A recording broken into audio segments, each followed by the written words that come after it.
right, guys, welcome back. We're doing another predictions for this weekend's UFC Fight Night card in Atlantic City. Blanchfield versus Fiorot.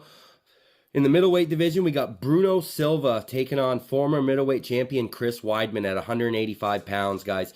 Both these fighters have won one fight and lost four in their last five fights. So this is gonna. I really think that this is like an eliminator fight. I think loser here could possibly be cut from the UFC. Especially on Bruno Silva. Chris Weidman, he's a former champ. He's got a lot more. Has done a lot more for the UFC. He works the desk, things like that. So he might not feel the urgency as much. I'm not sure. I don't think it's something that's public information. But when you look at these records and you look at what's going on with both these fighters, they're both good. Chris Weidman's at the tail end of his career, though. 39 years old. He's already been the champion. He is coming off a severe leg injury. 3 years ago in 2020, he fought Uriah Hall, and the first kick he threw, Uriah Hall had checked it, and he hit his shin right on the knee of Uriah Hall, and his whole entire bottom half of his leg wrapped around Uriah Hall's leg, and broke right in half, guys. Broke right in half. One of the worst leg breaks you'll ever see. Worse than Connor's. Just as bad, probably worse than Anderson Silva's. And the funny part about that is when Anderson Silva broke his leg, it was off the knee of Chris Weidman. And then fast forward a couple years later, Chris Weidman breaks his leg off the knee of Uriah Hall. So little ironic there, but little bit of information that I always have thought about. Thought it was weird. But yeah, so anyways, Bruno Silva, knockout artist. He's 20 knockouts. And he's been submitted 7 times. So basically, 3 decision wins, but he either knocks you out or he loses. I think that he could do that to Chris Weidman. He definitely could. Chris Weidman come out of the broken leg and fought Brad Tavares, I think, last year at UFC 282. And he went the whole decision with Tavares. Tavares tested out Weidman's leg with some leg kicks. He did have Weidman limping around a little bit. It wasn't his right leg that he had broke. It was the left leg, the good leg, that Tavares had Weidman limping around on. But other than that, Weidman was throwing leg kicks with his right leg that was broken. I don't think the leg are going to be a problem, the broken one. Yeah, Bruno Silva throws leg kicks and is, like any fight, he can damage the muscle and stuff, but I think the bone is good. I think it's got a titanium rod in it. So other than pain, I don't think we're going to be worried about his broken leg. But I think Chris Weidman's key to victory here is to use his wrestling. He's got really good boxing. He knocked out Anderson Silva with his boxing. But in his last fight, I do think that Brad Tavares, he won the unanimous decision and had the better boxing in that fight. It was a good little fight, but Tavares had the edge in the boxing.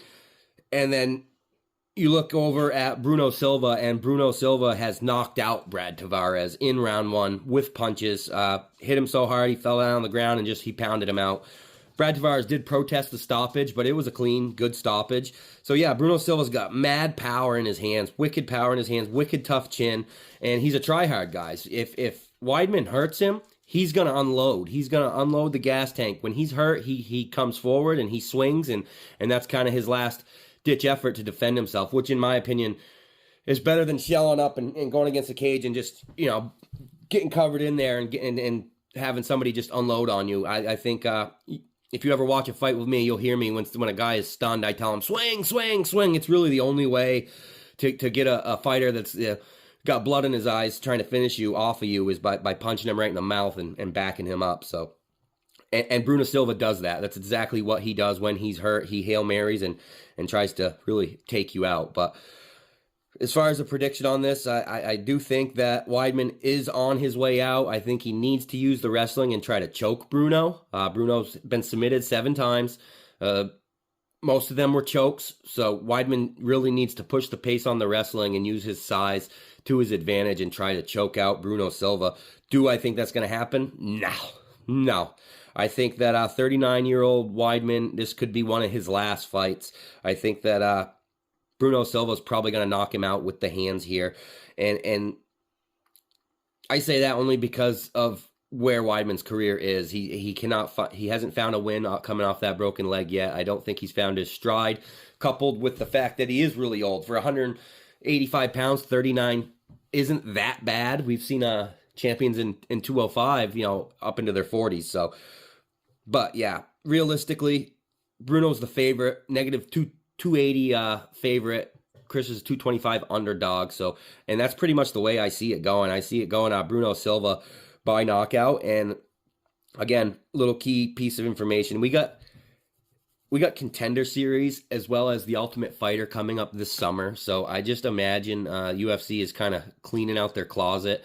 It seems like they're matching up a lot of these fighters in these fight night cards that have, 2 to 3 to 4 losses, and they're matching them guys up against each other, almost as if they're eliminating people and trying to clean house for new upcoming fighters coming out of Contender and Ultimate Fighter. So I really think that this is an elimination match. I think loser here loses their job. So I expect to see a good fight. If both of them understand that, you should see a good hard battle. But I see Silva taking away the victory with a knockout here for sure.